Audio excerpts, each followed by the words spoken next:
Bros, and welcome to the All Bros podcast. I'm Jonathan. I'm Caleb. And we are a couple of aspiring filmmakers that love to watch and critique movies, but also enjoy a lot of bit of the nerd life. This week on the podcast, in Adventures in Hunting, we'll be talking about a few new pops. We got some Frozen 2 pops coming out, as well as a new Avengers pop. And then with Blu-rays, we'll be talking about the newest release this week that had some fans divided, but we'll talk about that. That movie had us divided. Yeah, it did. It really did. And then after that, we'll be moving on to What's in the Box. And then after that, we'll be doing our main event of the evening, which will be our All Bros breakdown of Sonic the Hedgehog. Hell yeah. So what do you say we get started, Caleb? I say let's do it. Hell yeah. I'm Brucker. I'm Levi. And together we co-host a movie podcast called Film on the Rocks. On our movie podcast, we like to have fun with movies, and we don't like to break down movies beat by beat, scene by scene. We like to talk about what was fun about them. So we talk about our favorite scenes, sprinkle in some trivia, we debate whether or not they deserve a sequel, and we also talk about some drinking rules that they can have, such as drink every time Vince Vaughn stuffs his face in Wedding Crashers. Or something we call the Yoda clause, which is every time Frank Oz jumps on a screen, finish your drink. You can find us on Google Podcasts, iTunes, Stitcher, Spotify, or really anywhere you can find podcasts, if this sounds interesting to you. Yes, and we also love listener interaction, and we also like to take movie requests, so you could reach out to us on Twitter at Film on the Rocks, Instagram, Film on the Rocks Podcast, or email us at fotrpodcast@gmail.com. Hope to hear from y'all. Give us a listen. All right, so first off, with Adventures in Hunting for Frozen 2. So these were announced a little while back, but me and Caleb just totally glanced over them, or we just didn't see them. So I'll bet you, yeah, these are already available. But who cares? Because they're still really cool pops. So first off, we got Elsa in her kind of final dress. It's when she's got her hair all down and she looks freaking awesome. And yeah, that dress is super weird because it doesn't look like it has a neckline. It's just what? Okay, so in the movie, I think it looked freaking awesome. In Funko Pop form, it does kind of look weird. Yeah, I'll give you that. It's yeah, in the movie, yeah, it definitely looked really cool. But it's just I don't know, there's no area where it's dress. It's just I don't even know how to describe it. It just kind of looks like the symbiote a little bit. It sticks, but it's not on clothing. You know how some people will push up their shoulders to cover up their neck? That's what it looks like she's doing. Yeah, straight up. All right, and then after her, we got a new Anna pop, and this is where she's wearing her new Queen of Arendelle outfit, right? Yeah, isn't that kind of like what Elsa was wearing at the end of the first one, or the beginning of the first one? A little bit, I think. And I've only seen Frozen 2 once, so I'm gonna have to go back and watch it again. But you might be right. Yeah. Well, you'll be able to watch it in a week. What do you mean? So, hadn't you heard? April 3rd, it's going to be released on Disney Plus. Frozen 2 is already on Disney Plus. Is it? Yeah, it's been on Disney Plus for a little, I think almost 2 weeks now. Yeah, Disney released it really early. Yeah, because of this whole thing. Yeah, where the hell have you been? I don't know. Apparently under a rock. Yeah. Yeah. Yeah, because I don't use my Disney Plus all that often right now. Oh, really? Oh, yeah. That's the number one thing that you see when you go on to Disney Plus now. Jeez. All right. Oh, that's funny. I can't believe you didn't know that. Wow. Well, I guess you can go watch it now. Yeah. I mean, Onward is also coming to Disney Plus soon, which is April. I think it comes April 4th or something like that. That one's April 3rd. April 3rd, okay. Yeah, but I thought they were releasing Frozen 2 on the same day as Onward, but No, guess not. Yeah. But cool. Yeah. All right, so after that, going along with the Avengers Assemble line that is being exclusively released to Amazon, they announced their newest addition to that, and that is Hawkeye, which of course I already pre-ordered this because I have to have this pop. It is beautiful. This is honestly the best Hawkeye pop that we have had so far. He looks fantastic. Yeah, it's a pretty good one. I can't wait.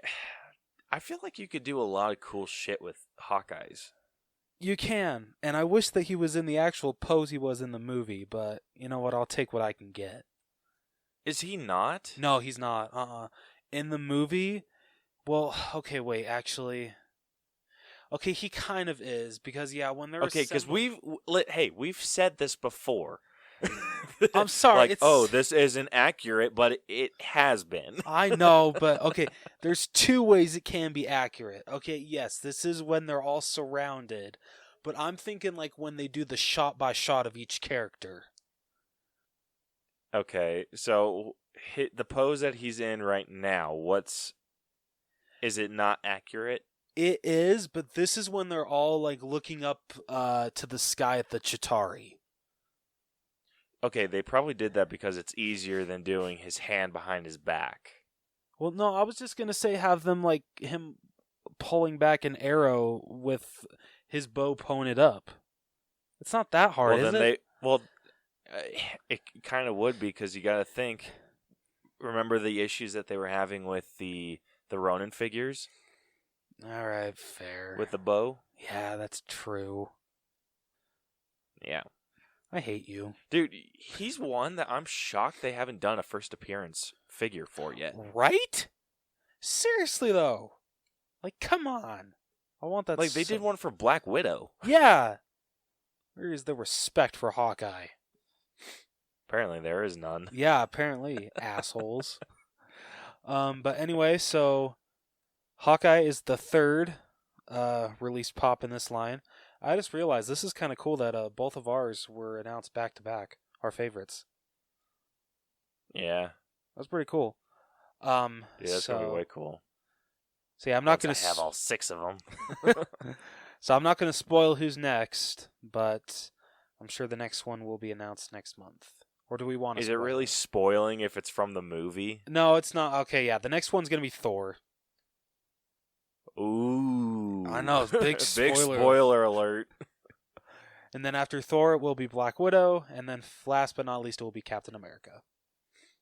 Hell yeah. So, yeah. Caleb, are you going to get him eventually? Because I know you have to have all 6, right? With how cool of a moment that would be, and because I'm an out-of-box collector, knowing that these all piece together to make one freaking amazing scene, I can't not have them all. Yeah, that's fair. Yeah, trust me, this is like the first pop that I know he's not staying in the box. Yeah, Hawkeye's coming out. It would look stupid just displaying him in the box because it's way too bulky. Yeah, I mean, what other ones are you getting? I know you talked about getting Black Widow, but I mean the two main ones that others? Maybe if they go on sale, I don't know how long these guys are gonna stay in stock. So if I can maybe catch the other 4 on a sale, then I'll get them all. But my main 2 that I want are Hawkeye and Black Widow. Yeah, the 2 that I'm pushing for the hardest to get are going to be Hulk and Captain America. Oh, not Iron Man? Not Iron Man, just because I know that one's still available.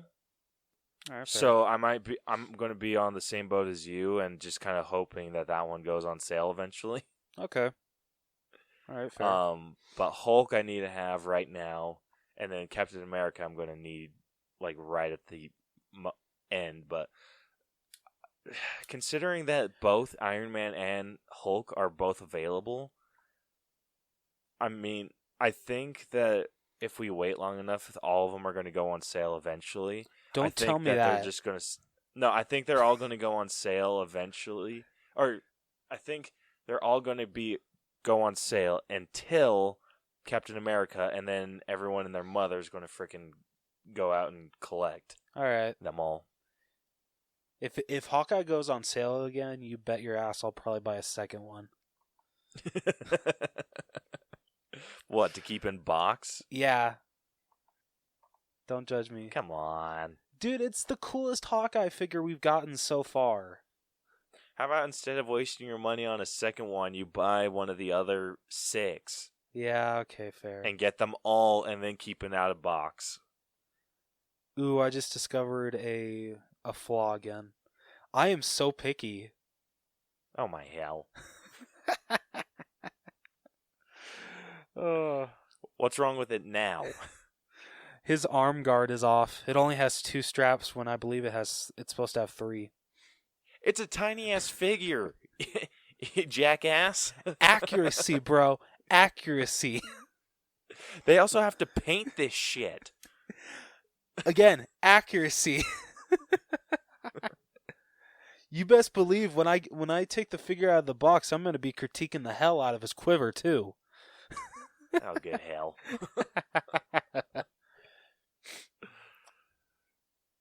Funko just can't win with you. Maybe that's why they haven't released any Hawkeye figures. They're sick of hearing your shit. Probably. Wouldn't surprise me. Oh, damn. All right, moving on from Funko Pops before I notice anything else wrong with this Hawkeye figure. Moving on to Blu-rays this coming week. We got literally the only new release coming out is Star Wars Episode 9, The Rise of Skywalker. And so that's going to have a regular Blu-ray and 4K release, followed by a Best Buy exclusive Steelbook, as well as a Target exclusive Digibook. And the way things are right now, so Target is still open with the COVID-19 case going on because they're an essential business. But with Best Buy now, what you have to do is no customers are allowed in the store, but you're allowed to do like store pickup, so you can order it online and just go to your store. And basically, it's kind of like a drive-up thing where you drive up, you tell them your name, you tell them the item, you show them your driver's license, and they give you your item. That's so dumb. That's how Best Buy's doing things right now. So I have to. I heard someone say that it's even more complicated than that. You have to message them when you get there, and then you have to like leave the back of your car open, and then they put your stuff in there, and then you have to like then they go in, and then you can get out of your car and Really? like close your trunk or whatever. Yeah. Like, I hear it's this whole freaking ordeal. Guy I watched on YouTube, Burns Reviews, all he did, because he picked up the 1917 Steelbook. So, and all he had to do was he pulled up, rolled down his rear view window, said his name, what he was picking up, showed his driver's license, and then they just gave it to him. Gosh, So maybe it's on, weird. maybe it's just on like bigger items or more expensive items that they have to do that. Maybe. But yeah, I don't know what that person bought, but that would be ridiculous. So I have to hope and pray that when I do the Rise of Skywalker Steelbook, that the employee knows what they're looking for and gets me a pristine Steelbook. Oh, this is gonna suck. Dude, you're gonna grab it and like look and be like, hey, could you actually bring out like the other copies so I could see the cover? And they're gonna be like, get out of here. No. They honestly would probably tell me no just because of this whole thing. They're going to tell me no. Probably. You're going to get stuck with a dented steelbook. Don't jinx me, asshole. Bitch. Alright, so along with the Steelbook and the 4K, along with the 4K Steelbook and the 4K Digibook, I guess they are doing, and this is actually really, really cool, they are doing a Skywalker Saga 4K Blu-ray set that, yeah, where is it available? I think it's actually, I don't think you want to know the price, though. Like a lot? How much to you is a lot for all nine Star Wars movies on 4K? Okay, so for all 9 of them, I would say $15 a pop. So 15 times 9 is math. It is math. You're right. All right, 9. Give also 130 something bucks. Okay. Also, give the fact that this is only at Best Buy. Actually, too. Only at Best Buy? Yep. All right, so I'm going to say 140 to 150. Nope. Higher. What? 190? Up. What? No, it's already not worth it. $249.99. Holy shit. Holy ballsack. It's a cool addition. That's all I got for it. But I'm not the biggest Star Wars fan, so I am not spending $250. I'm good. $250 freaking dollars? Yep. Okay, I want to see how much that comes to, like, per movie. Because $250, that's outrageous. Well, you got to get each movie is going to be about 30 alone. Each movie is about $35 on regular 4K. So that's $27.78 per movie. That's not too bad, actually, for 4K. No. Dude, actually, yeah, that's really good for Disney 4K, especially. Jeez. 4K ain't cheap, buddy. Dude, that... Ew. I couldn't imagine anything being worth that. What if it was the whole Infinity Saga? Okay, the whole Infinity Saga for $250? Count me in. Okay. But, because that's 20 freaking movies. Okay, yeah, that's true. Or, what is it, 22 I thought it was movies? like 22. Yeah, so if it's 22 movies, that's $11 per movie. Oh, that is an absolute steal. Yeah, but just because I know that would never freaking happen. Like, honestly, like, even the $250 would be a stretch because I know I'd be getting the Incredible Hulk and Thor: The Dark World. Fair. Hell, with a new baby, too, I don't think I could spend, like... I couldn't even spend $100 without having some reasonable justification for it. She'd look at the bank account, see, hey, what did you spend $250 on? And be like, well, the entire Infinity Saga. Like, she would divorce me on the spot and take 11 of my movies. Out of spite. She'd be like, Caleb, I got 2 words for you. Disney Plus. They're all on there. Yeah, exactly. Oh, actually, wait, no. Wait, can they put Well, there's some that aren't. Yeah, like, I don't think the Incredible Hulk is on there. Because that's owned by Universal. Yeah. And then the 2 Spider-Mans. But I think they're working on that. Oh, they are? Okay. And I know Sony said that the Spider-Man MCU movies can never be on Disney Plus. That's bullshit. Yeah, but what can you do? I mean, I get it, but still, that's bullshit. Yeah. So, all right. So beside that huge box set, all the other episodes will be coming to 4K, as well as Rogue One and a solo story. Star Wars: A Solo Story, right? Oh wait, no, I'm sorry. Solo Story already came to 4K, so actually that is not being re-released. My bad. So it's just It's not a solo story. It's Solo, a Star Wars story. Sorry, Solo. You remember how you ripped me a new asshole for that? Oh yeah, when we I did. did. That Oh episode? shit! Damn, now you're getting me for it. Okay, sorry. So Solo, a Star Wars story, is the only Star Wars movie that is not getting a 4K release. The other 8 episodes are Well, actually, wait, no, I'm sorry. The Last Jedi isn't either. So episodes 1 through 7 are along with Rogue One. So yeah, so that is it for Blu-rays. Moving on to... Oh, wait, shit, sorry, I forgot one more thing. I'm sorry. Walmart is actually getting an exclusive for The Rise of Skywalker. And it's going to be... It looks like it's just like a foldable...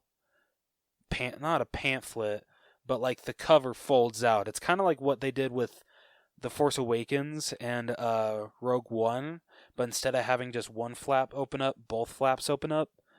It's kind of stupid, in my opinion, and it's literally the exact same artwork for the Steelbook, but whatever. Nice.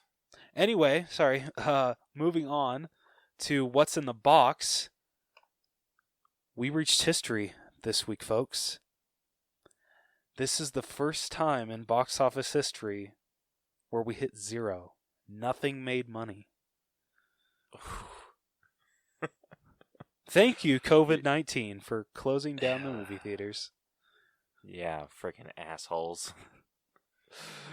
Doesn't you mean asshole? It's not really asshole. a whole... There we go. Freaking asshole. Stupid virus.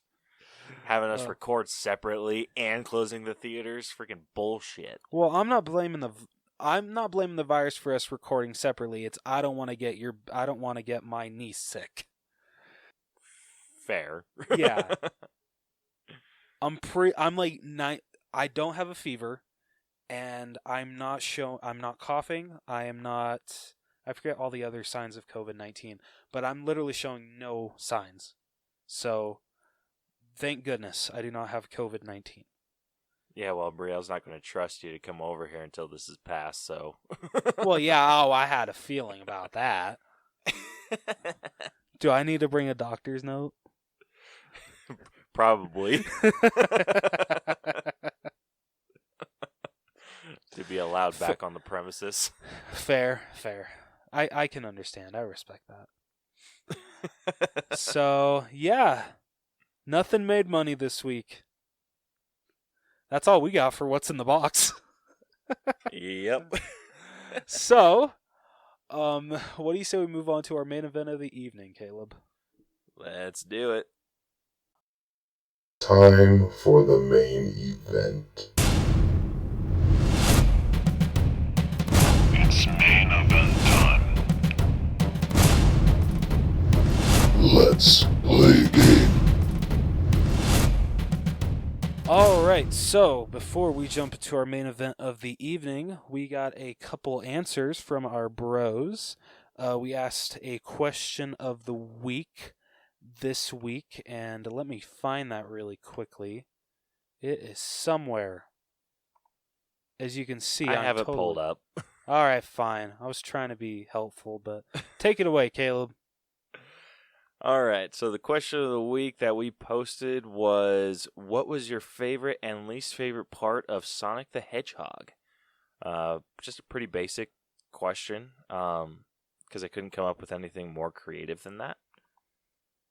So, we did get a few responses. So, starting over on the Twitter, we got a response from some freaking French name, Fully Doofus? You better hope it's Doofus. I sure hope it's Doofus. Are you sure it's not Dooface? It's DEUXFUS. Wait, say that one more time. DEUXFUS. Duxus? I don't know. Yeah, I'm going with Doofus. Okay. If we get hate comments, it's all on you. Yeah. No shit. So yeah, starting off on Twitter with Fully Doofus at Mr. Space Heater. He said, so spoilers for anyone that doesn't listen to our reviews on the regular basis. He said least favorite, he could run up walls, but can't run up the building in San Francisco to get his rings. They got to use a door. And yes, that was like my biggest issue too. He's got a good point there. Can't argue that. Yeah, and then they said most favorite, bouncing on the top of Robotnik's hovercraft to break was exactly how it should have been, and I'm glad it was incorporated correctly. That was awesome.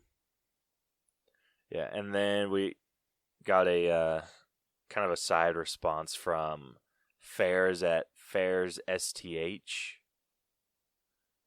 He said if he didn't run up the building, if he don't run on the building, I think it's because his main goal is to make friends.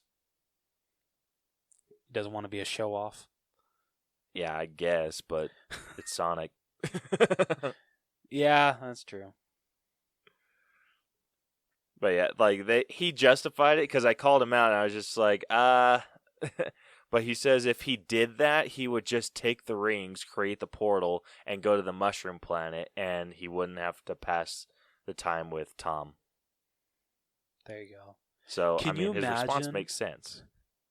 Can you imagine if he went to the Mushroom Planet, and you just see Mario show up, and he's just like, I'm here to talk to you about the Smash Brothers initiative. I feel like he stole that joke from somewhere. I'm sure I did, but it's still funny. Yeah. The next response we got was from Puggers at _Puggers. Puggers with a Z. He said, Fancy. best Quicksilver slow motion scene. And I'm assuming that's the one with the rocket. Or rockets. That was a cool scene. Yeah, and then he said the worst was the floss dance. And it said it was weirdly out of place. Yeah, that was them trying to be too relevant with today's kids. Yep. That's going to age the movie a lot. Yeah, really, really badly. Yeah, and then the last response from Twitter we got is from Fabula at Fabula222-48501. They said, favorite part? There are so many scenes I like, but that epic final battle is my most favorite one. I really love how great and stunning it is. Then they said for their least favorite, well, that part when Sonic, that hotel scene, but I don't think it's too bad. All right. Yeah, and we do know that hotel scene, and I mean, we agree with you. It's not too bad. It's not. But the whole scene where, like, the final battle, especially, like, in, like, the city, like, honest, Sonic looks so badass running. Yeah, he does. Absolutely. And then moving over to our Instagram, we got a response from Ronin Geek News. They said, favorite part, Jim Carrey doing classic Jim Carrey. And I know you have thoughts on that. I do, but we'll get to that later. And then they said, least favorite, Sonic needing to learn how to spin attack or whatever he was doing was a lame plot point that really took me out of the movie. Overall, I enjoyed it though. I mean, he's got to learn how to do it somewhere, right? Yeah, personally, I don't think it was him. Like, most of the plot was about him learning to spin attack. It was more about him just trying to get his rings. Yeah, that's true. And I think they just kind of maybe MacGuffined him getting the rings by him not knowing where San Francisco is. I mean, I don't know. Bringing Sonic into the real world, it's kind of hard with what directions you can go with. So I think they did the best they could. I think they did too. The spin attack ended up being super cool though. It did. I agree. So yeah, that's all the responses we got. So thank you all for answering our question of the week. Yes, And thank you very much. Freaking enjoy the hell out of communicating with you guys.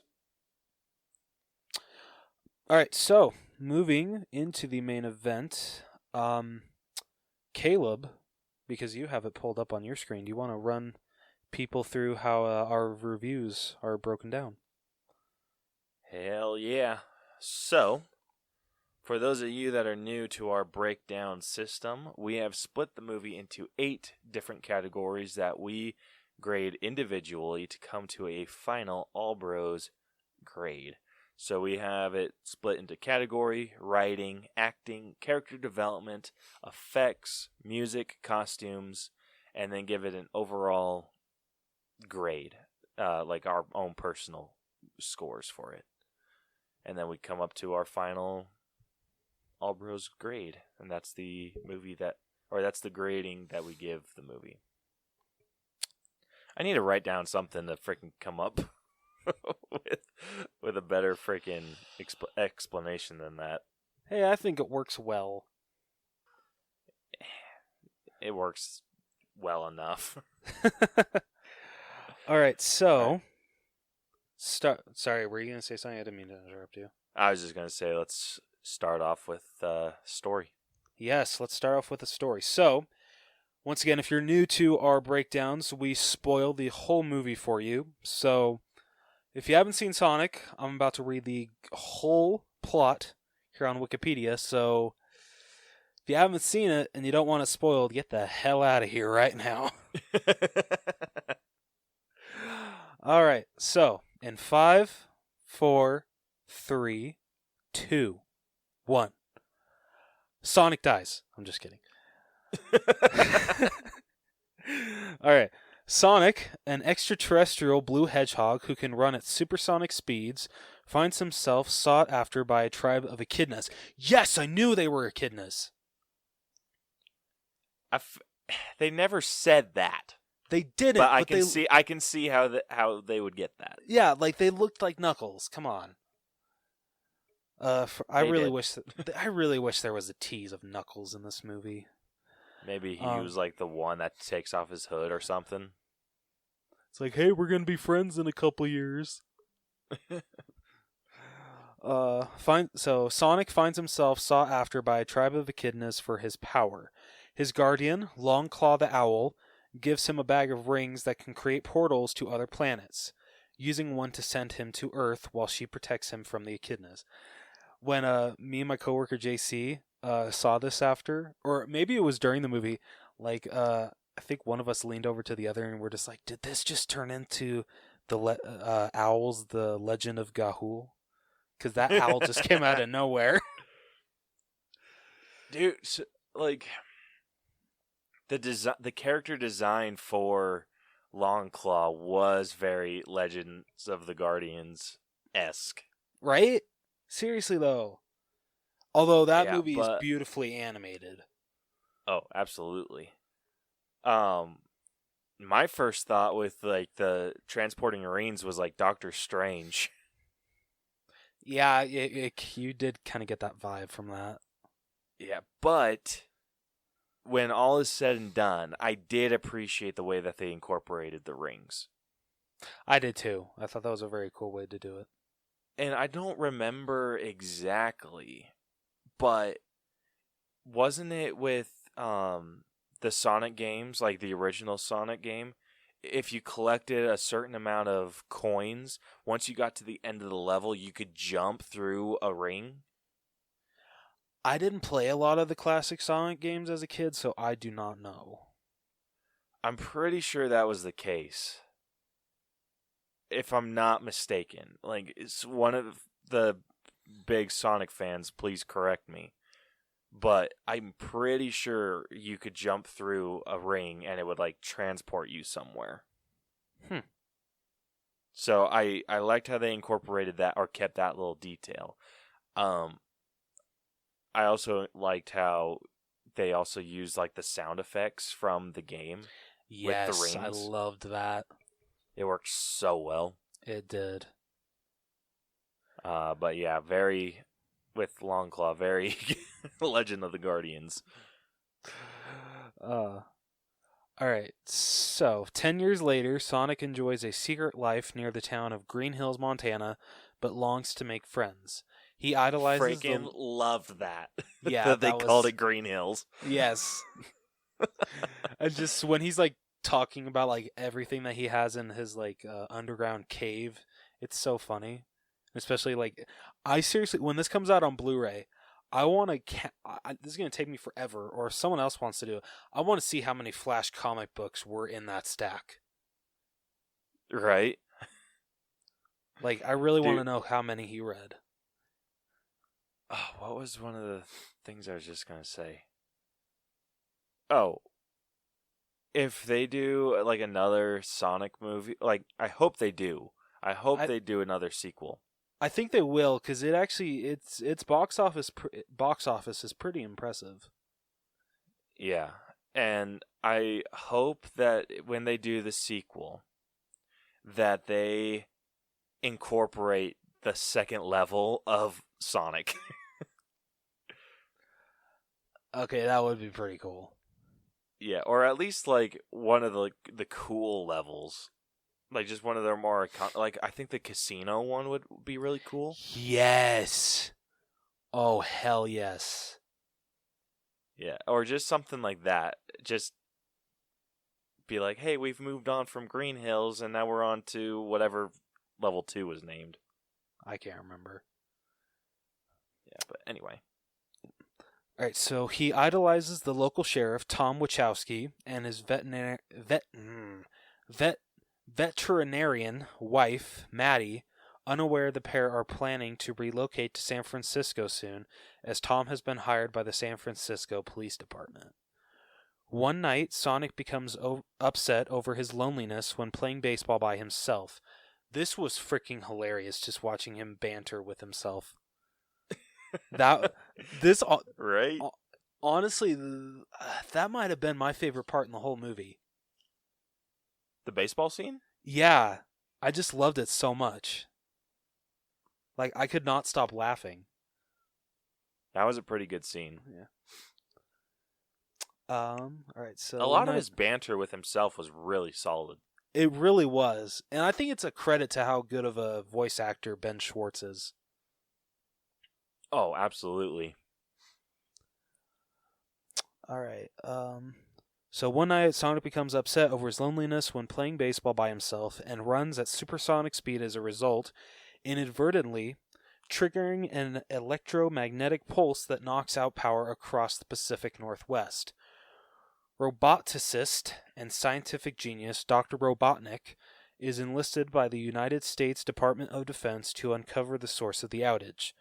Robotnik discovers and tracks Sonic, who hides in the Wachowskis' shed. Tom discovers Sonic and accidentally shoots him with a tranquilizer, causing him to send his bag of rings through a portal to San Francisco. Did that seem like a plot device a little bit, that just like happened so fast? I don't know. Like, I think it worked enough. Yeah. Because he was getting ready to leave. So, I do imagine him with... Like, this worked really well, in my opinion. Yes, it was a plot device, but I felt it worked really well. The way that... with the attachment that that Sonic had to Tom, that he would kind of go and say his goodbye and try to run away from, try to find somewhere to do the rings, because he couldn't do it in his little cave, I guess, because the robots were after him. True. And they were doing like the tracking, so that's kind of how Robotnik ended up tracking Sonic to Tom's place, because Sonic was using his shed as a secure place to go to the mushroom place to open that portal, and so it made sense that that's where Sonic would go. It made sense that he was hesitant on opening a portal to the Mushroom World. Like, it was really... I felt that was, like, really believable.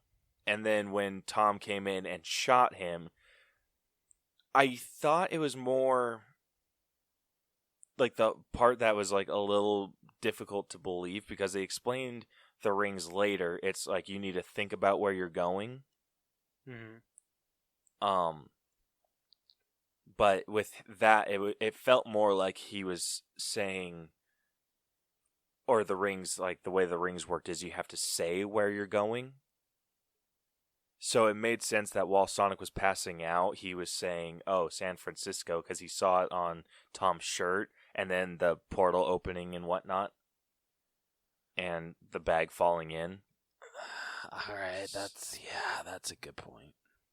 So that all made sense, but it kind of does get ruined by the fact that you have to think about what you're, or where they're going. Yeah. Like, I personally think that it would have been cooler if he only had, like, a few rings, or maybe, like, the bag spilled out and a majority of the rings fell into the Mushroom World.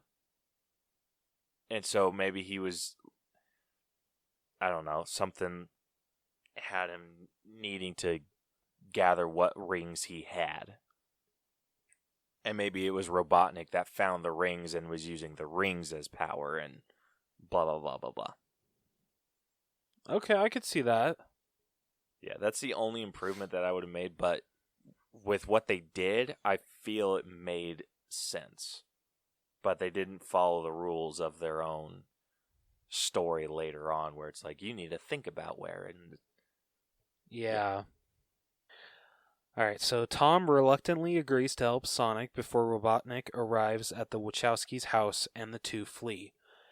As the pair evade Robotnik, who labels Tom a domestic terrorist, they slowly bond, with Tom learning about Sonic's desire for a real friend.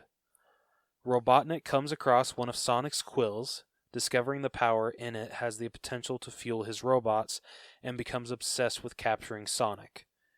As he tracks them down, Tom discusses his plans to leave Green Hills, which Sonic disapproves of. Shortly after defeating a robot sent by Robotnik, an explosion injures Sonic. Arriving at San Francisco, Tom brings him to Maddie, who revives him. While Tom explains about their situation to Maddie, Sonic receives a new pair of sneakers from Maddie's niece. That was a sweet moment.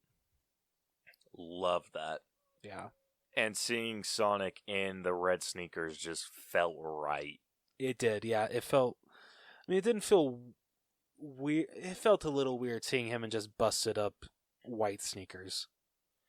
Honestly, I don't even, remember him not wearing jacked up sneakers. Really? I know he did.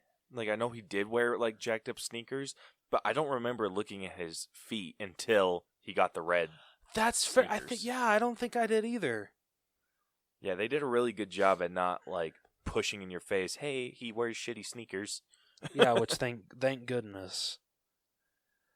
Alright, so the group soon head to the roof of the Transamerica Pyramid, where Sonic's bag of rings landed, and recover them. Robotnik arrives in a hovercraft and attacks them, forcing Sonic to use a ring to send Tom and Maddie back to Green Hills. Sonic flees from Robotnik, who uses the power of Sonic's quill to match his speed. The two engage in a chase across the world, ultimately returning to Green Hills. Robotnik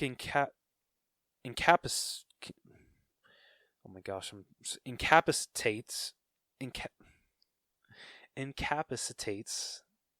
Right? I think I said that word right? Oh my hell. Is it I'm not- encapsulates? No, I'm not spelling it. I think it's incapitates. Okay. Sure, we'll just go with that. Sonic. But Tom intervenes, allowing Sonic to regain his strength and reclaim his lost energy. Oh. Incapacitates. Oh, thank you. I took English, I swear, and I passed. Would you believe it's his first language, people? Shut up, asshole. right, so Tom and Maddie decide to wait. Sonic and reclaim his lost energy. Overcoming Robotnik, Sonic defeats him by sending him to another planet.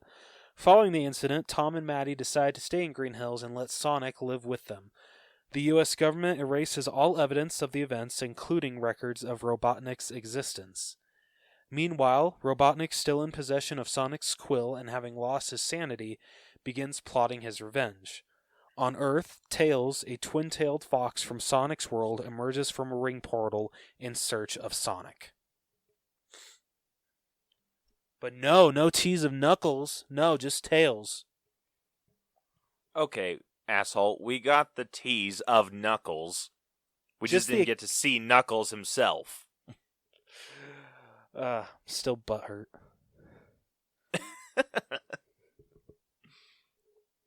So what did you think of the story overall?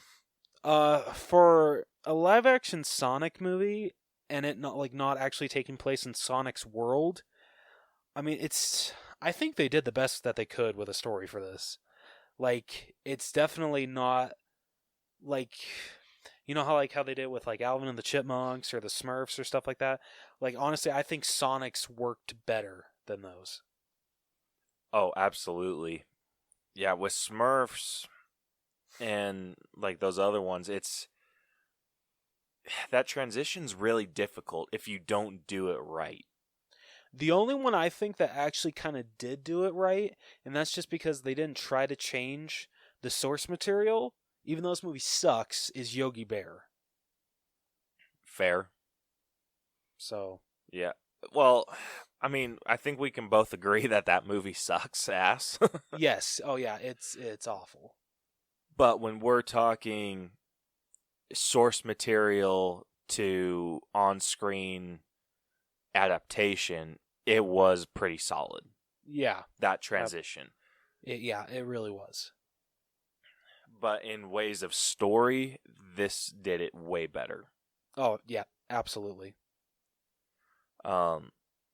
With the story, like, I have a hard time giving this very low because I feel they did a lot of stuff right. They did. I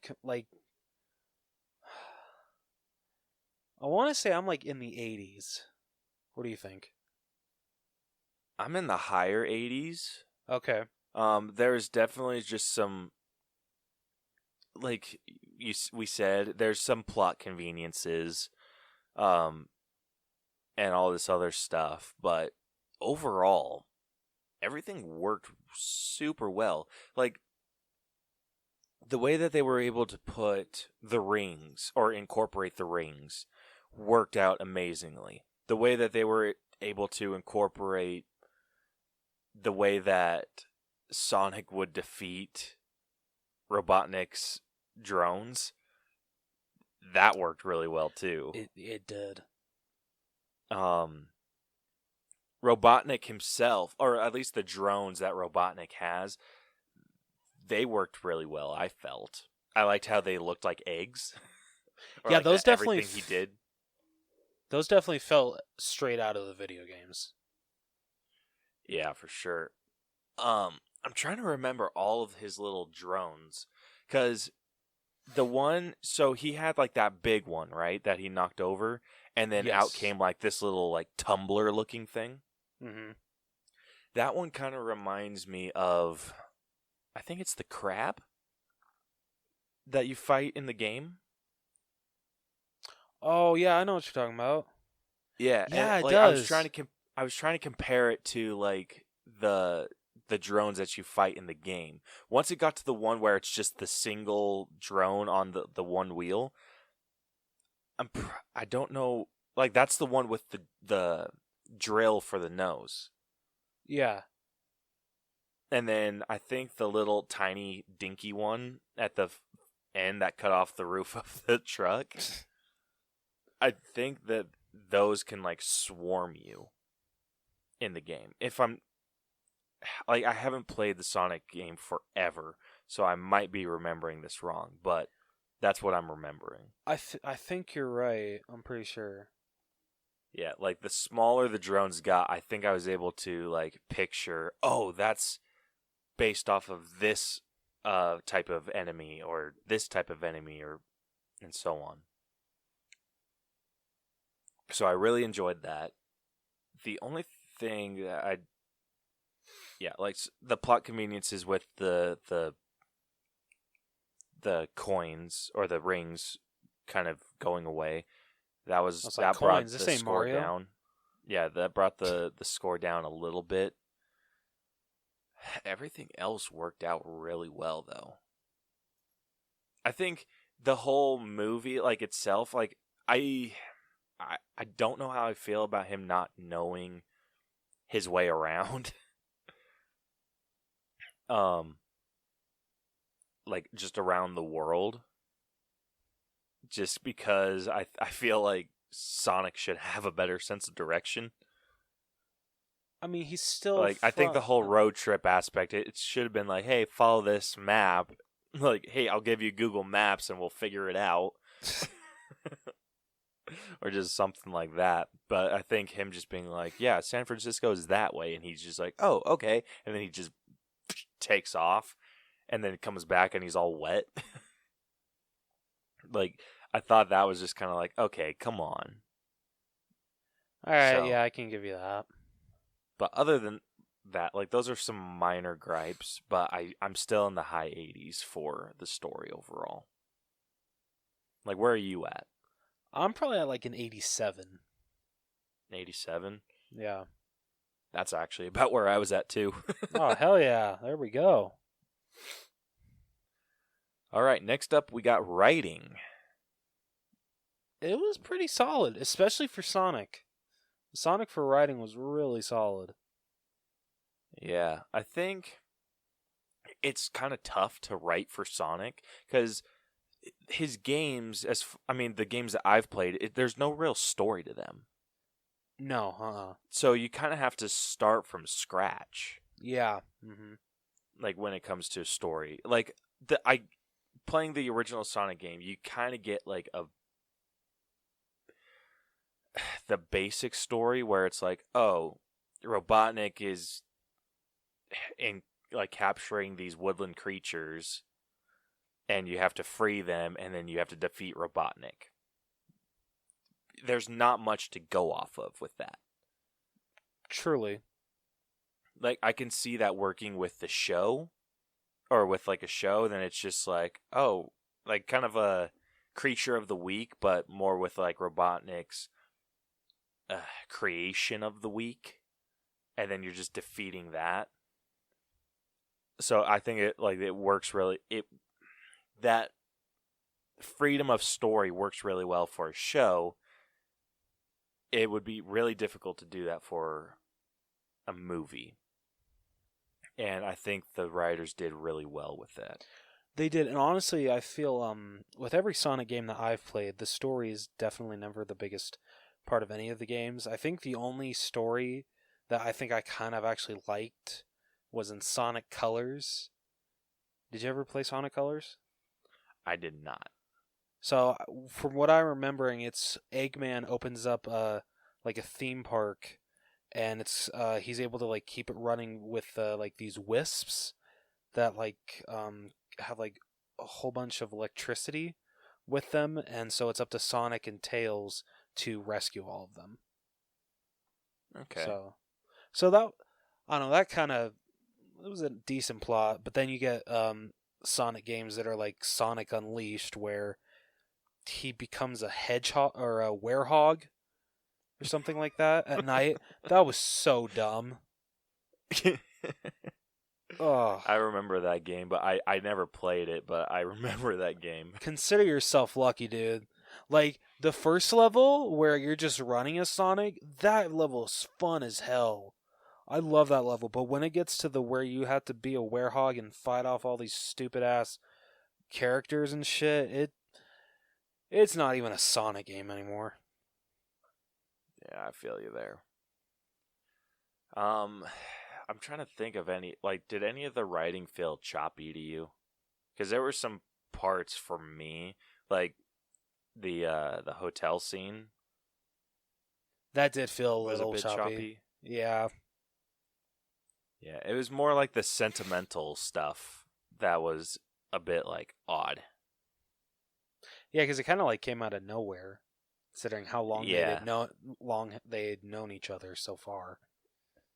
Yeah. Well, I mean, it makes sense coming from Sonic, but it would have been funny to see Tom kind of be like, "What the shit?" Yeah, that would have been funny. And James Marsden not like actually really. could pull it off quite well. He could. He's a really good actor when it comes to stuff like that. He is. So I think the writing kind of dips a little bit for me. I think it's still in the 80s for me, but just lower. Yeah, like I'm at like an 83 for writing. 83. Yeah. I might be a bit lower, around like just 81, so we can meet in the middle of 82. Okay, yeah, that sounds good to me. All right, acting. Okay, so So who I do we say want we to grade just with do. this? I say we do Ben Schwartz, the voice of Sonic, Okay. and James Marsden. Oh, and Jim Carrey. I was like, what? You're leaving out Robotnik? Yeah. Okay, so I kind of forgot about Robotnik. I'm not gonna say anything yet, but all right. So I say we work our way up. So let's start off with Jim Carrey. Shit. Okay. So a lot of people are gonna hate me for this, but I did not love Jim Carrey in this movie. To me, and I haven't played a lot of Sonic games, but he kind of just felt like a little too much out there for being Dr. Robotnik. I don't remember him being this crazy. Now, towards the end, where like he actually is in like the full-on Eggman, Dr. Eggman, classic outfit. He has the like mustache and goggles. That was freaking awesome. Like I got a smile on my face just watching that scene. But like I feel this movie was kind of just, it was Jim Carrey being Jim Carrey as Dr. Eggman, which it worked in some parts but for the most part for me, I didn't love it like a lot of other people did. Right. So I mean, you might be able to talk me up. Let's find So out. that I think that's where we're split, because you didn't like just how out there he was. Robotnik is out there. I know he is, but it just felt like he was a little too much out there for some reason. I don't know. Maybe I really need to I need to play some more Sonic games, or Like, I'm trying to think. Like, dude, how much more out there can you get than building freaking robotic suits to enslave woodland creatures? I mean, okay, maybe okay. So no, that's definitely Dr. Eggman. Maybe it's just like the parts where like when Jim Carrey like goes to lick the Sonic's quill, or like he gets shocked, or like where he like the part where when he introduces himself to like that army soldier and he's like, "No, I'm in charge. I'm in charge. I'm in charge." That doesn't feel like Dr. Eggman to me. That just feels like Jim Carrey being Jim Carrey. Okay, I'll give you that one. I'll give you that scene. Okay. The one where he licks the quill, on the other hand, I feel like that's a Robotnik thing. And I'll give you this one too. The other like Jim Carrey being Jim Carrey thing was the dancing. Yeah, that was just okay. That came out of nowhere. And I love Jim Carrey. He's one of my favorite comedic actors. Dumb and Dumber is my favorite comedy of all time. But I don't know. Like I said, you might be like what score you come up with, I might actually agree with it, cuz you're kind of talking me a little bit up here. Because you're right. This is kind of how Dr. Eggman is in the Sonic games. I mean, more or less. Like, you don't really Yeah. get to see his personality in the one that I play. But it's just the concept of him. Yeah. Like, a guy that makes round robots. Or just like the idea of Robotnik is just out there. And I feel like they did a really good job casting him, or Jim Carrey. Just because, not very many other people could go as far out there as he could. He just needed to be fatter. just oddly shaped. Yeah, he's got to be egg-shaped. Come on. Maybe pull out the Grinch outfit. There you go. Have you seen that interview with him to where like if like to him or like a kid and the parents will be like, "Oh my gosh, look at Jim Carrey, he played the Grinch," and he'll actually like make the Grinch face and they're just like, "Holy shit, I thought it was the makeup. You can actually make that shit?" Yeah, I have seen that video. It's That's awesome. so funny. Yeah. So All right, so what are you sitting at? okay, for me, there were some scenes that were just like, I can agree that were just a little too far out there. Okay. But overall, I really enjoyed his performance. I'm in the mid 80s, so I'm sitting at like an 85. You know, for how much I love Jim Carrey, I can actually give you that. Yeah. Yeah, I can give you 85.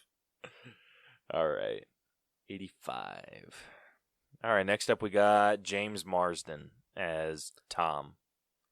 For literally being his character like how he was in Hop, he was good.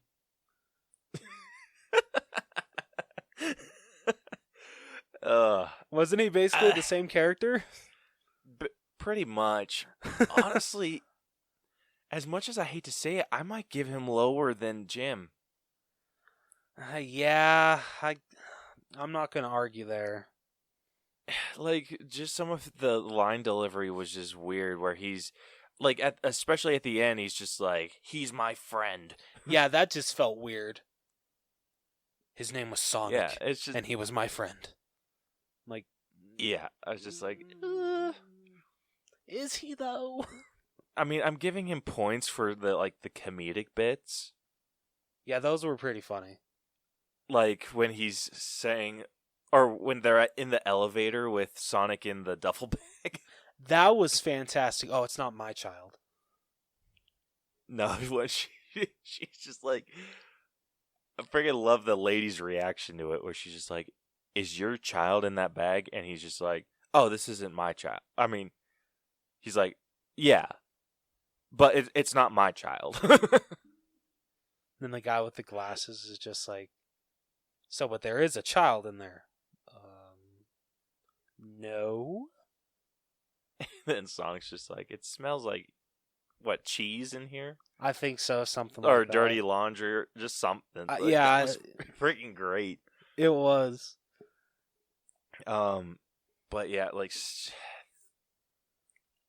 it was more like we said earlier, it was more of the emotional moments, or moments that were supposed to be emotional, that didn't work really well with him.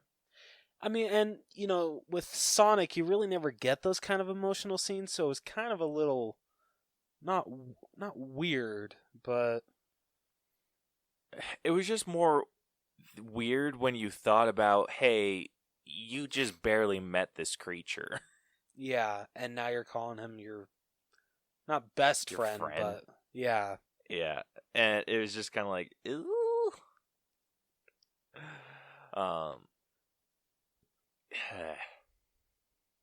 Yeah, that just, it felt odd Like, would you at moments. Would you give him like an 80? I might be lower than that. Oh shit. Okay. Like, I might, like, not much lower, but Okay. I'm like maybe 78. Can you give me 79? I can give you 79. Okay. Yeah, it was just, ugh. Like, honestly, I feel like you could have removed James Marsden from this and still had a decent movie. Oh yeah, definitely. Like, I wouldn't have minded if instead of it being James Marsden and Sonic on the run, if it was Tails and Sonic.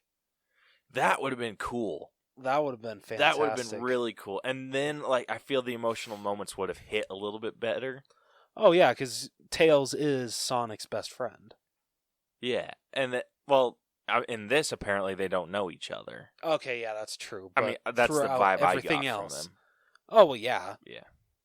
But no, it was. I feel like they could have done like a lot of those scenes the same. Where, I mean, obviously you couldn't do like the elevator scene as well, but I feel like you could have done like maybe they stood on each other's shoulders or something like that. There you go. Like just done it like something like that. Try to figure out the map to San Francisco on their own with Robotnik chasing behind them. I feel like you could have had a lot of the same moments. Where, like even the car, you could have just been like, "Oh, they hijacked a car." True. Like I mean, Tails better be driving though. I don't trust Sonic driving. Yeah, like just little things like that. I feel like you could have just done some cropping. Yeah, I'll give you that. Yeah, so 79 we'll give James Marsden. Perfect. Next we got Ben Schwartz, who voiced Sonic. And he was fantastic. I He was loved him. freaking amazing. He's an amazing voice actor. He really is. I'm so glad he was picked to play Sonic. Yeah, absolutely. He's up there for me. He's in the 90s for sure for me. Oh, definitely. Probably not in like the high 90s. He's definitely in the lower. But I mean, I'd be happy giving him just like a solid 90. What about 91? I can do 91. Perfect. But yeah, like what did you same thing with James Marsden. It was just the emotional beats that were a little off, and it wasn't like all of them. It was just the ones near the end, or where he was kind of like stood up and he's just like figured out his place in the world. Yeah. He's like, That this was is where- my power and I'm going to use it to help my friends. Yeah, that's when it was like, okay, like let's reel it back in. Yep. Let's not make this a cheesy kids movie, please. Yeah, but the emotional beats before that, I think he hit them pretty well. Agreed. Like the way he was able to pull off like sadness, his just level of enthusiasm when he was like supposed to be like all hyped up, all hit like spot on. I'm trying to think of any issues I had other than like those emotional beats, but I can't really think of any. No, I can't think of any either. I loved when he was on screen as Sonic. Yeah. I really appreciate with this movie that they didn't make us wait for Sonic. Yes. I do too. Yeah, I thought it was going to be kind of like what they did with Hop and not show the Easter Bunny forever. Or just different movies like that. Like they didn't make us wait. Like they gave us the opening sequence where he gets shot to Earth and then immediately they open up with James Marsden in the freaking car. Can we talk With, about like- the real... Doing Sorry, what? go ahead. No, I was just going to say, can we really quickly talk about how cute Baby Sonic is? Holy shit. So So freaking adorable. Baby Yoda's got some competition, at least for me. Hell yeah. Just the way that his feet are so tiny. They are. But And the kid that voiced him did a really good job, too. he did a really solid job. Yeah. But yeah, they I felt they did a really decent job with that. And yeah, we got Sonic damn near immediately. Oh, yeah, definitely. Like it was just James Marsden in the cop car, and then it was like his radar was going off. And then you see Sonic in the background checking his speed. Yeah. He's just like, yes, Yeah, I beat freaking my last love score. that. That was like, hilarious. Yeah, like that throws in just the comedy that this movie was going to have, like Yeah. off the bat, and I loved it. I did too. Especially with such like I'll say like a tougher opening emotionally. Like Oh, yeah. it felt like they were going to go a little too serious with it, but I'm really glad they didn't. Yeah, me too. All right, so if we average that out, we get 85 for the acting grade. Not bad. All right, next up we got character development, which I'm feeling Sonic. Yeah, that's really it. I mean, you kind of had... It wasn't really like development with Tom. It was just more realization. Yeah, and kind of like a change of heart. Yeah, where he was wanting to be this big-time cop when he's well-loved and has a really good thing going on at Green Hills. Yeah. And, like, just working through, like, hey, I don't need to be important. But I think that's all kind of a side story when it comes to Sonic. And, I mean, don't get me wrong, that was a great story. Like, great little arc. But with Sonic, it was more of him kind of struggling with his powers and what he could do with them. And... oh, shit. Kind of lost my train of thought. Was it kind of like an identity crisis? Yeah, more or less. Like, him being told, hey, I have to hide this power. And to hide this power, I have to be alone. And then slowly realizing, hey, I can make friends, like real friendships, and still use my powers. I just need to protect it from these people. And, oh, I have this help as well, and I don't need to do things by myself, and blah, blah, blah, blah.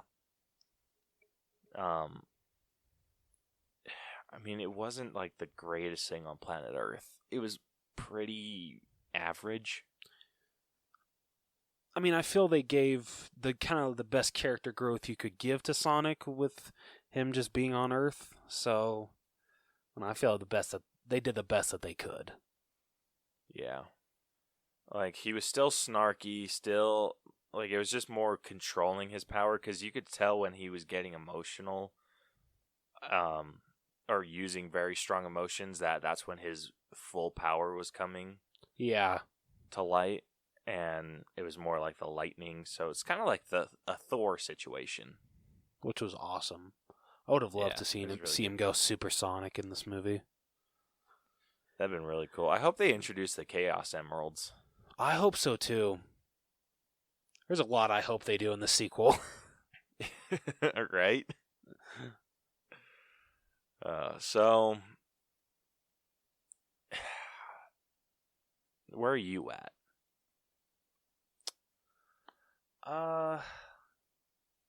I'm probably at like a 75. 75? Yeah. That's actually about where I'm sitting too. Oh. Yeah, so 75 it is. We're connected. We are connected.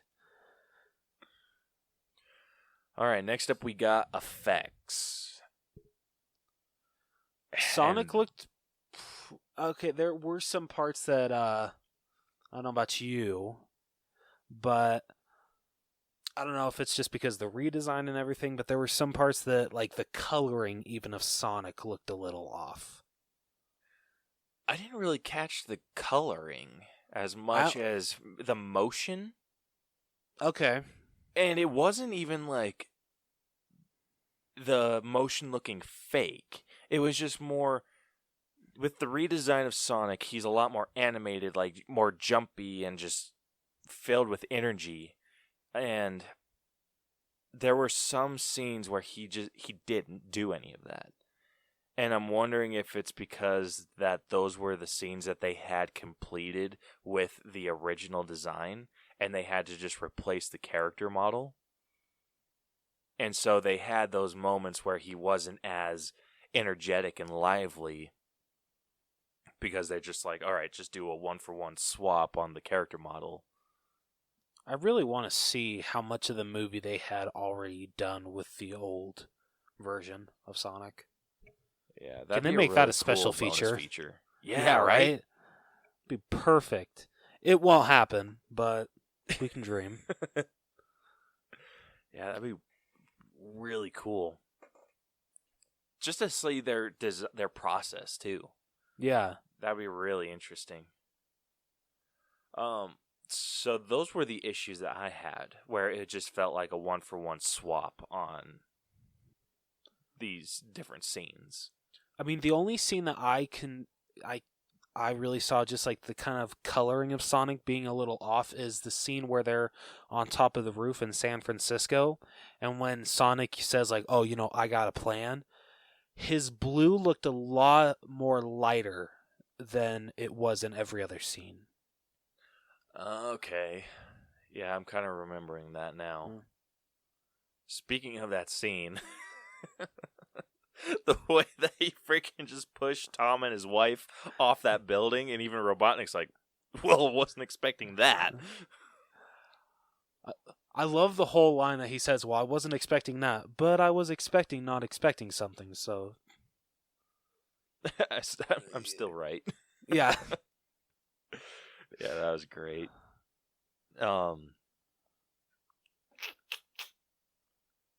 Yeah, other than that, so the lighting effect, other than that, I think the effects were damn near flawless. Yeah, they were. Overall, Sonic looked really good for being full CGI. Yeah. He blended into the real world pretty decently. He did. He definitely did. And I'm trying to think, like, just because... Like, I know with lighting and stuff, like, I know that they were going for a more realistic feel with their original design. But I'm glad that when they changed it, that they kind of went just full force with making him look animated. I am too. Where they just went with a more classic just design. Because even though, like, if you think about it, like, how absurd that the character design looks, like, or it would look in real life, for the movie and the way that the rules that they put in place, it works super well. Mm-hmm. Absolutely. And it didn't feel out of place at all. Nope. Not at all. Because I feel like that's like some of the issues that you have where you're either going for too realistic and then there's like movement or something that looks fake. And I think they did a really decent job at making his motion feel real enough. But even when he was able to do things that physically are impossible, it felt grounded in the world that they set up. So I'm in the mid to high 90s for the effects, because that's just how great I think they pulled off. Yeah, I'm with you there, honestly. Yeah, like, where are you at? I'm probably thinking like 93. 93? Yeah. Can you give me 94? I sure can. Dope.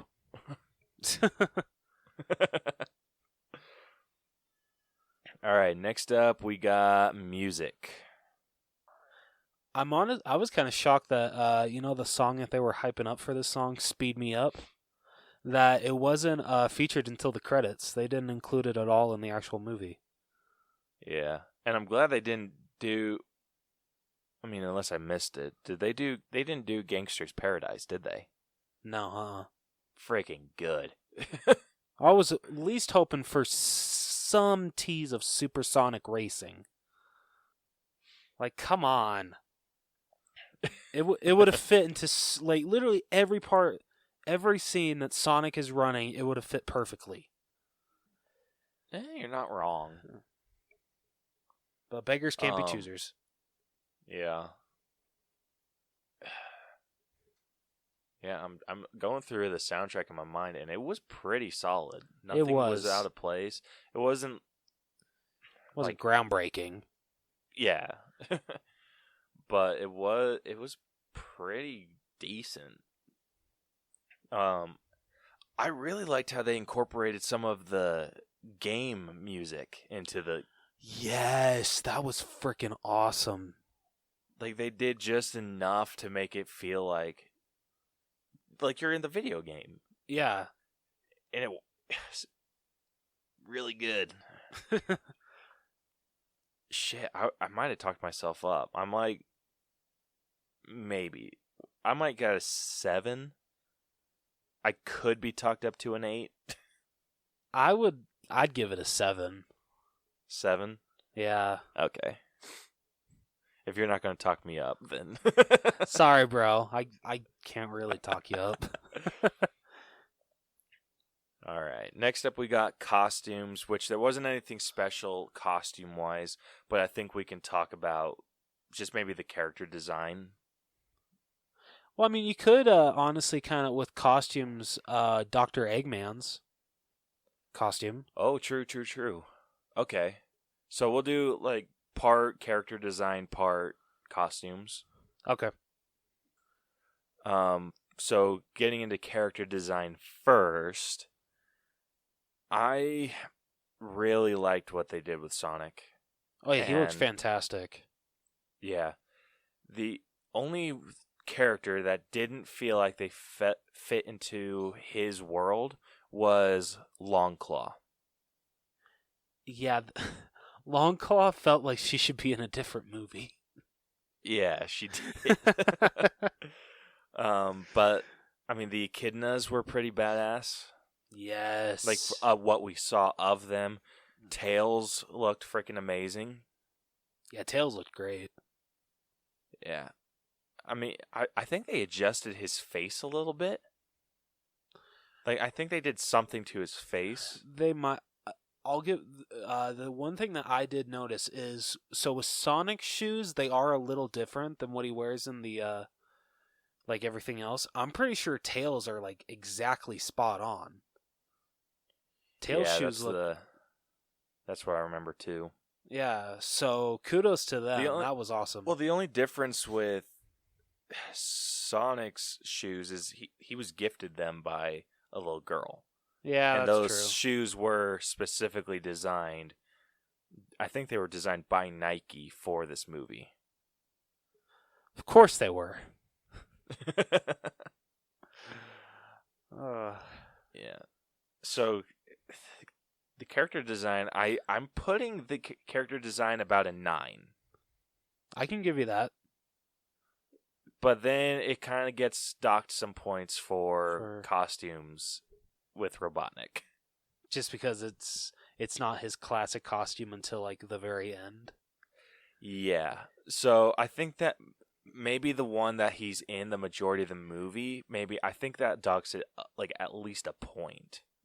Yeah, I'll give you that. I mean, at least it's still like red and black, but still, I can definitely give you that. It does dock at a point. Yeah. So I'm sitting at an 8. I can give you an 8. Yeah, I think everything was just done good enough. Yeah. Like I feel like if they would have gone straight for the original suit or the costume like that, or the straight look that they went for at the end of the movie, Yeah. it would have been a bit much. I definitely agree. People would be like, okay, yeah, you are definitely crazy. We ain't trusting shit of what you say. Yeah. But I So- loved.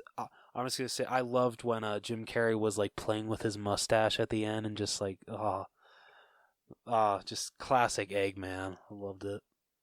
Yeah, that I don't know. Like, do you feel like if they would have done that look from the beginning, that you could have accepted his over-the-top performance a little bit better? Yes, Yeah, I Definitely. agree. definitely.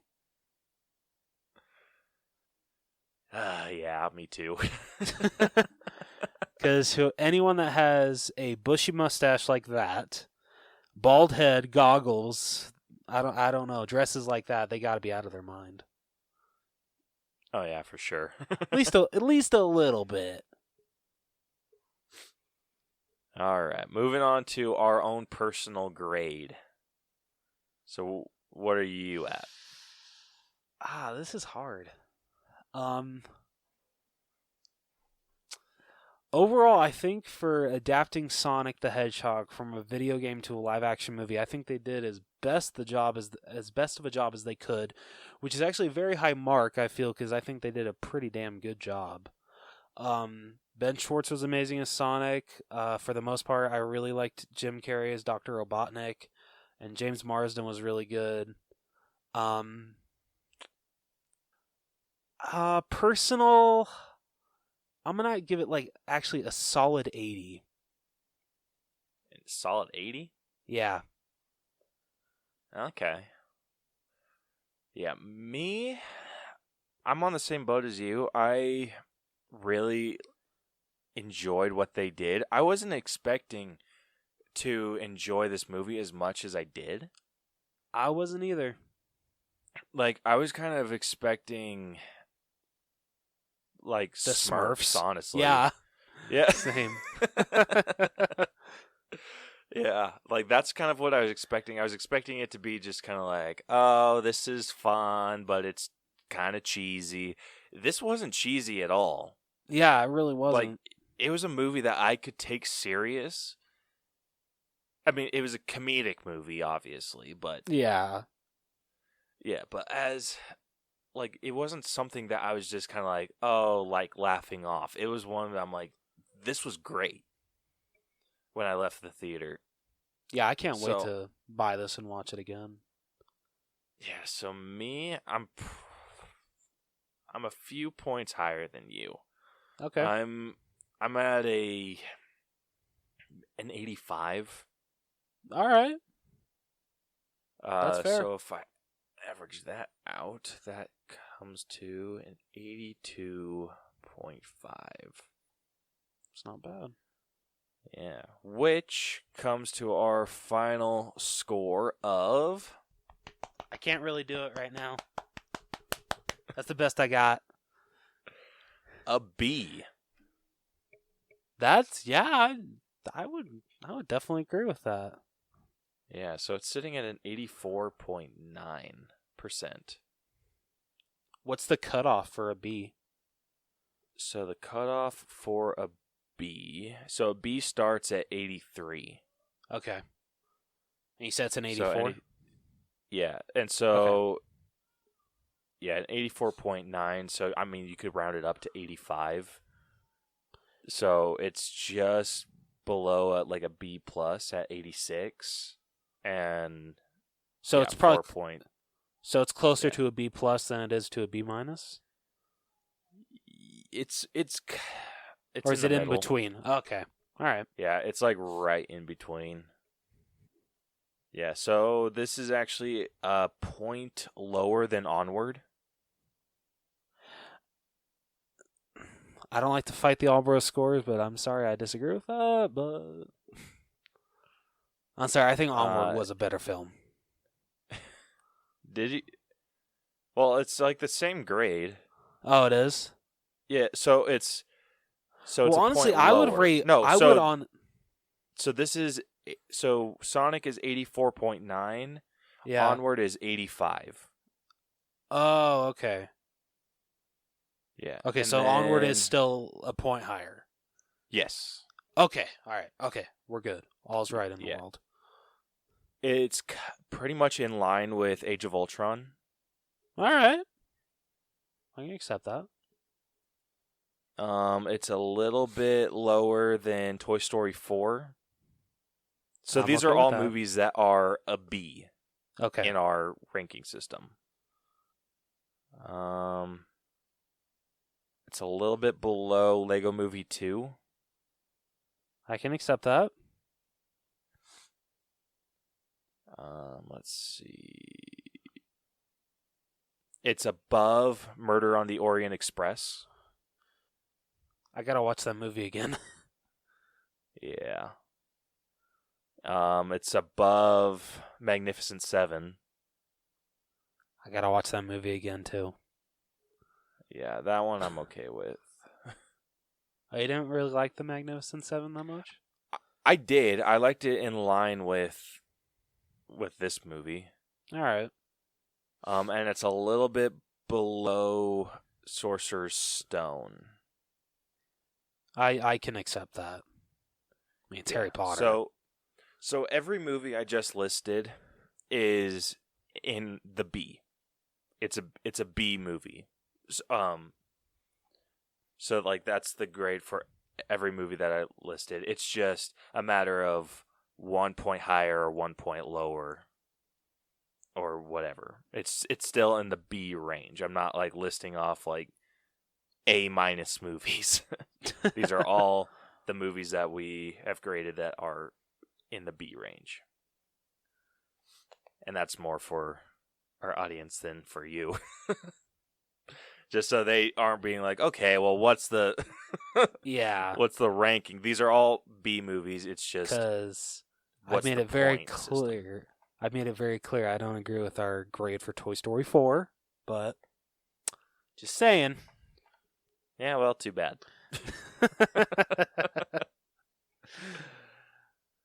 Yeah, so that concludes this episode and this breakdown. Yeah.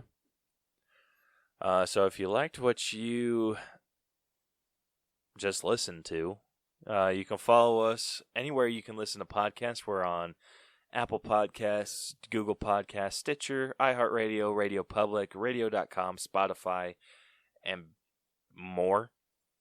You can also catch all of our episodes on YouTube, as well as some bonus videos that we make.